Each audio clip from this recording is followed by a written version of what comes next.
আর 5টা বাচ্চার মতো ওই হাতে হাতগুলো শুকিয়ে যাচ্ছে। চলতে পারছে না। ডাক্তার বাবুরা এই রোগের জন্য একটি ইনজেকশন কথা বলেছেন, যার বর্তমান বাজার মূল্য 16 কোটি টাকা। যার ধরনের বাবার মতো এক গরিব পরিবারের কথা যোগান করা সম্ভব নয়, যে কারণে আপনারা সবাই যদি কিছু দান করেন তাহলে এই বাচ্চাদের জন্য প্রেসক্রিপশন ব্যবস্থা করা যেতে পারে। যতদিন না ইনজেকশন দিতে পারা যাচ্ছে ততদিন ডাক্তার বাবুরা একটি সিরাপের 2 পানি খাওয়াতে বলেছেন, যার বাজার মূল্য 6 লক্ষ টাকা।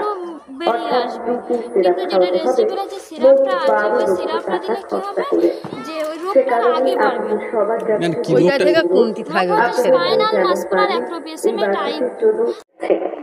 যতদিন না পর্যন্ত, অর্থাৎ মোট